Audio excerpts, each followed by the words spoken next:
ही style sambar मसाला recipe बघूया. अगदी घरच्या साहित्यामध्ये. सांबर मसाल्यामध्ये जे साहित्य लागतं ते आपल्या घरी अवेलेबल असतं. त्यासाठी मी डाळी घेतलेल्या आहेत, 4 प्रकारच्या डाळी घेतलेल्या आहेत. ज्या चमच्याच्या हिशोबाने 2-2 चमचे अशी पहिली मूग डाळ घेतलेली आहे, तूर डाळ 2 चमचे, चणा डाळ आणि उडीद डाळ, ह्या 4ही डाळी 2-2 चमचे ह्या हिशोबाने घेतलेली आहे. 2 चमचे जिरे घेतलेले आहे. जिऱ्याचा अर्धा पट म्हणजे 1 चमचा राई घेतलेली आहे आणि डाळीच्या 2.5 पट धणे घ्यायचे आहेत. डाळीच्या 2.5 पट धणे म्हणजे 5 चमचे धणे घेतलेले आहे. 1 चमचा मेथी दाणे घेतलेले आहेत. 10 ते 15 लाल मिरच्या घेतलेल्या आहेत. तुम्ही त्याच्याऐवजी बेडगी मिरची, कुठलीही मिरची यूज करू शकता, वापरू शकता. हिंग घेतलेला अर्धा चमचा, काळी मिरी 1 चमचा, काळी मिरी ही आवश्यक आहे तर काळी मिरी 1 चमचा आणि काश्मीरी मिरची पावडर मी घेतलेली आहे. काश्मीरी मिरची पावडर फक्त कलरसाठी घेतलेली आहे 1 चमचा आणि हळद घेतलेली अर्धा चमचा. सुकं खोबरं छोटंसं असं 50 ग्रॅम असं बारीक असं कापून घेतलेलं आहे आणि कढीपत्ता घेतलेला 1 वाटी. खोबरं साऊथ इंडियन सांबार म्हटलं म्हणजे खोबरं पहिलं पाहिजे. आता ह्या डाळी भाजून घेते. एकदम अशा लालसर अशा पण करपवायच्या नाही आहेत, मीडियम आचेवर अगोदर ठेवायच्यात आणि मग मंद आचेवर करून व्यवस्थित अशा 4ही डाळी अशा भाजून घ्यायच्यात व्यवस्थित. बघा मस्त अशी सांबर मसाल्याची रेसिपी आहे.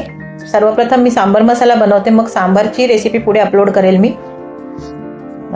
मस्त अशी. आणि माझ्या चॅनलवर कोणी नवीन असतील तर माझं नक्की चॅनल सबस्क्राईब करा आणि माझ्या नवनवीन आहे अशा रेसिपी येत आहेत ते बघा. आणि मसाल्याच्या रेसिपी मी अपलोड केलेल्या आहेत त्याही बघा. सगळ्या प्रकारचे मसाले आहेत बघा. असं मस्त असं. आता ह्या डाळी थोड्याशा भाजत आल्या की त्यामध्ये मेथी दाणे, जिरं, राई सगळं घालून घ्यायचं आहे, भाजून घ्यायचे. त्या ह्यामध्येच घालायचं. जर तुम्हाला ते सेपरेट भाजायचं असेल, जर ह्यामध्ये तुम्हाला जर की वाटत असेल की हे करपली जाईल तर तुम्ही हे सेपरेटही भाजू शकतात. एक अंदाजाने, ते टायमिंगच्या अंदाजाने तुम्ही त्यावर घालत जाता. मी यावर मेथी दाणे घालून घेतले, राई आणि जिरंही घालून घ्यायचे आणि काळी मिरी घालून राई आणि जिरं एकत्रच घालायचे आणि थोडंसं परतून झालं, राई तडतडली की समजायचं राई भाजली. आणि त्याच्यावर मग काळी मिरी घालायची. काळी मिरी फक्त शेकवून घ्यायची, जास्त गरम करायची नाहीत. बघा मस्त अशी सांबार मसाला अगदी रेस्टॉरंट सारखा, साऊथ इंडियन स्टाईल, अगदी रेस्टॉरंट सारखा उडपी स्टाईल. आता काळी मिरी घालून आता हे आपण काढून घेऊया.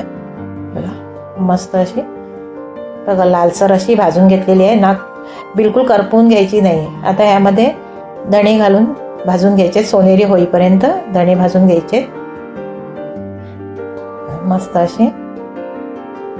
आणि अगदी आपण 8 दिवसाची किंवा 15 दिवसाची असा मसाला बनवून आपण बनवून ठेवू शकतो. असं 6 महिनेही ठेवू शकतो, पण फ्रेश बनवायचा. आता खोबरं भाजून घेऊया. खोबरं अगदी सोनेरी होईपर्यंत भाजून घ्यायचे मस्त असं. आणि साऊथ इंडियन स्टाईल सांगितलं म्हणजे सांबार सांगितलं म्हणजे त्याला खोबरं पहिलं पाहिजे, कारण खोबऱ्याशिवाय साऊथ इंडियन लोकांचं जेवणच होत नाही. बघा मस्त असं सोनेरी झालं. आता ते काढून घेतलं. आता त्यामध्ये मिरचीही भाजून घ्यायची.